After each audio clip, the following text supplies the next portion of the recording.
We've got the latest on WWE's plans for Rock versus Roman. We've got the real reason why Sting chose the Young Bucks for his final match. And an injured AEW star is set to return soon. Stay tuned for all the deets. Now, it's only overdue. It's only like you've been stood waiting at the bus stop for about 3 years now, and it's finally just coming over the horizon. But The Rock versus Roman Reigns looks like it's finally going to happen. But according to the Wrestling Observer newsletter, Dave Meltzer is suggesting that the plan could be Rock versus Reigns versus Cody Rhodes for a triple threat for the undisputed WWE Universal Championship at Mania. Yeah. Which, I don't know how I feel about that. So, yeah, it feels like it somehow feels smaller than both Rock versus Roman and Roman versus Cody. It's sort of conciliatory, and I can hear Bruce Pritchard in my head on some podcast 20 years from now already. Like a super old man going, well, how is it a bad thing? He's in there with The Rock. They're both in there with The Rock. He's the biggest star ever. It's just a great position to be in. And I get it, right? I understand from that side of it. It's a huge spot to be in. You're in a match with The Rock, Roman Reigns, Cody. That is an all-time lineup for a triple threat. Yeah. But I just, given the circumstances of the story, Cody needs to finish the story. Can Cody finish the story with The Rock? Can Cody pin The Rock to get the belt and then have Roman pursue The Rock? Does The Rock pin Cody? Like, would you it does. Is Rock there to take the pin from Roman so that Roman keeps the belt for longer? How are people going to react if Roman's still got the belt post-Mania? There's so many questions that a triple threat does not answer. To play devil's advocate, though, it would protect 50-year-old The Rock in that match. Yeah. Like, he wouldn't have to do as much. There's not as much pressure on him. It's just kind of, we've had it in our minds since the fight, when the referee's hand hit 3 last year at WrestleMania and sealed the fate of Cody Rhodes there. And it was like, right, it's going to happen next year. Yeah. Especially after the press conference of the story never ends. And now we're in January. We're on the road to the Rumble, and then soon the road to WrestleMania, and we don't know what's going on. And Roman Reigns' road to WrestleMania is just, I guess, it's just a lane of traffic that he's got to get past in and around to get in front of. But how, when there's so many people waiting? The one thing, though, it does make it incredibly exciting not knowing. Yes. Because if it's going to be... What's Cody's going to be at WrestleMania? What's The Rock going to do at WrestleMania? If he's going to be there. You've got to tune in to find out. Where's The Rock going to be? Is it going to be at Elimination Chamber? Well, Meltzer has added to the report that Reigns versus Rock happening in Australia. It's just not going to happen. No. Apparently, Reigns isn't advertised for the show, has never been advertised for the show, and there are apparently no plans for Reigns to work Elimination Chamber as of the time of him writing that article. Which, for me, when I heard The Rock on Raw the other week going, should I sit at the head of the table? I was like, it's going to be Elimination Chamber. Surely. Yeah. It's a stadium show. Should I sit in one of the squares of the Elimination Chamber? No, he sits at the head of the... No, I think I understand them not doing the match at Elimination Chamber. It's a home market match. And it's a WrestleMania-worthy match. It's a WrestleMania match. It's an American or North American match at the very least. Yeah. Like I don't see them ever doing a match of that caliber outside, and I think they will eventually, because I think it's going to become like UFC, where we're just touring the world constantly.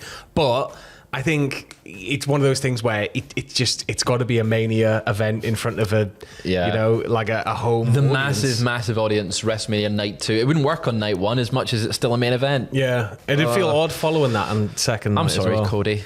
Well, we've got another injury here to report on from the Wrestling Observer newsletter. They've confirmed that Imperium's Giovanni Vinci is out of action currently with a concussion, and it came from the drop kick from Kofi Kingston during last week's tag team match, which was forced to finish via referee stoppage following the injury. So sending our best across to Giovanni Vinci. Thankfully, it's nothing more serious. And again, it just seems like another one of those freak moments that, everything's got to be so on point all the time in a wrestling match, and there's always going to be room for something to go slightly wrong. I don't want to say it's nice, because it's not, but it's good to see that referees are taking a bit of that control, and they are going, right, there's an injury scare. Let's stop the match. We've seen that quite a bit recently. Well, we've always been told that referees in WWE are trained to count to 3 and treat it like it's happening, right? So like if you're not supposed to get pinned but you're still down, you're getting pinned. So it's nice to see that it's extending to, if there's any room for any potential injury, it's an immediate, okay, get a medic in here. Okay, right, it's all good to go. And if it's anything more serious, then it's a case of, right, stopped. That's it, right? We'll pick this up later, because I think that's it's imperative, right? You got to put the wellness of the talent before anything else. Yeah, 100%. I completely agree. We're moving over to NXT though as well. We've got some more bad news. It seems the injury bug is striking here in January. Indeed, it appears Jade has suffered an injury during her match that caused her match to be called off at an NXT live event. Now, she was facing Lyra Valkyria, the NXT Women's Champion, in the main event of the show. There are very little details around the nature of the injury just now, but those in attendance believe that she suffered a knee injury, which could keep her out of action for a wee while if it's quite serious. We don't know the extent of it, but it's another case of the referee stopping the match rightly as soon as there's a sign of a possible injury. It just really, really sucks because Cora Jade sort of just come back to NXT sort TV. Of reinvented herself, and it's starting to kind of get back into gear again. And it looks like this might derail that momentum, which really sucks. Fingers crossed it's very minor, and sending all our best to Cora Jade, of course. But yeah, it's just not something you really want to see, especially when it's up-and-coming talent returning with sort of a new, fresh vibe, and then to just have that cut short really quickly, it's always annoying. But moving over to some backstage news now regarding WWE contract extensions. Now, of course, we've been reporting on it. WWE being in the midst of contract negotiations with some of the biggest stars of the company, most notably Charlotte Flair recently, Dominic and Rey Mysterio. Bayley has put pen to paper on like a new contract. Reports are suggesting that WWE have entered contract talks to stop big names entering the free agent market and potentially negotiating with WWE. But a new report from PW Insider Elite has suggested that there's no list of priority re-signings for WWE, and they're going to approach talents with deals that are expiring sooner rather than later, rather than going after specific talents in order to be like, hey, you have 5 more years on your contract, never leave. So that makes sense for me, I guess. Just who's leaving first potentially, right? Get them signed, get it all lassoed. You can't have anybody working without contracts, etc. So the likes of Becky Lynch, Drew McIntyre, and Seth Rollins are entering the final months of their current deals in the first half of 2024. Can you see company man Seth Rollins going anywhere? I can't personally, no. I think it would blow my tiny mind if he just rocked up in AEW. If he appeared as Tyler Black in AEW, that would be insane. With those names there, I think, and me and Aidan, our editor-in-chief at Cultaholic.com, was speaking about it the other day, where Becky's the one I see going as well. Yeah, Becky, right? No, we were saying, if anyone, it's Drew, right? Where he just stays at home for a wee while and hedges his bets and see what he can do. I think it's smart WWE doing this instead of signing folk, like you said, we're going to tie you down for 5 years on top of your current deal. Where that leads to like a lot of, it can lead to creative issues in a sense of, well, maybe we don't want to use them for this long. Well, after doing the Golden Age, I found out that was kind of an issue quite a while. It was sort of, like, oh, you're not on a contract. Wow, okay, no, we'll get you signed down. We'll get you worked out. Yep, we'll bring you in. And, can you just stay another 5 years? Yep, sign that there. Perfect. How have we lost that person? They're working for him now? What? So I think it's one of those where it's just logistically, it's just stay on top of everything, right? Absolutely. Now, we also had the news this week coming out of AEW that Sting, well, not this week, I think it was like last week, wasn't it? Yeah. That Sting is wrestling his final match, and now he's chosen to face the Young Bucks, but we got the reason why, and reports have indicated that Sting himself has had a major say in who he'd face for his retirement match, as you'd expect, and plans for Sting and Darby Allin versus the Young Bucks have been in the works for several weeks now.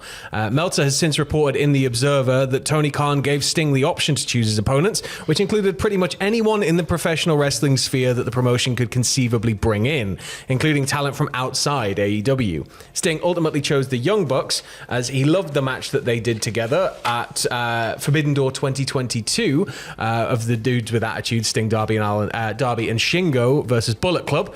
But I think it makes sense that Sting would have, ultimate say over who he's going to retire with, but I still find it odd.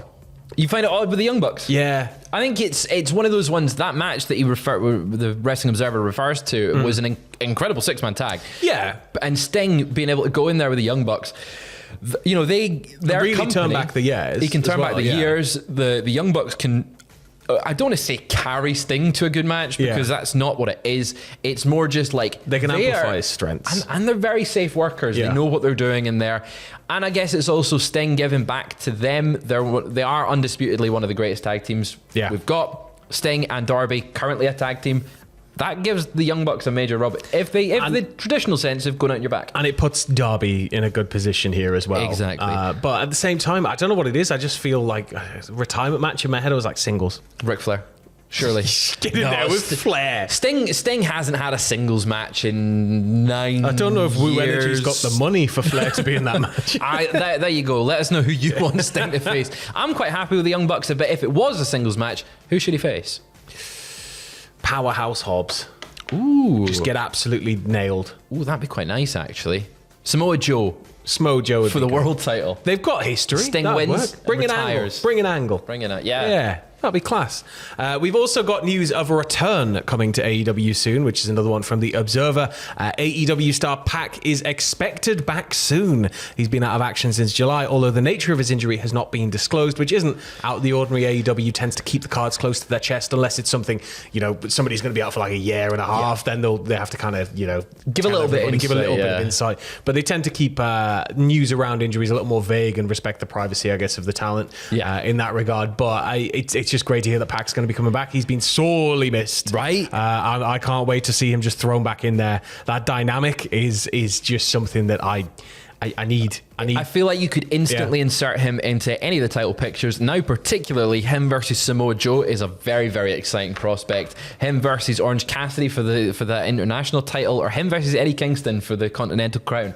Give me all of that, please. But what would Jinder Mahal have to say about all this? Let us know on Twitter. I guess we'll find out. That was your second dose of lovely bumper weekend wrestling news. We may be back later on if anything more breaks. But in the meantime, if not, keep it with us here on the channel. Podcast up. We got a whole host of stuff that's just been sitting there over Christmas, accruing time for you to view documentaries, loads of stuff. Make sure you we got something exciting coming up on Sunday. It's the second of something we did a long time ago. It features Jack, Tom, and Ross as well. I believe that's 1:30 p.m. British time tomorrow afternoon. So keep your eyes peeled for that. But other than that, stay safe. See you soon.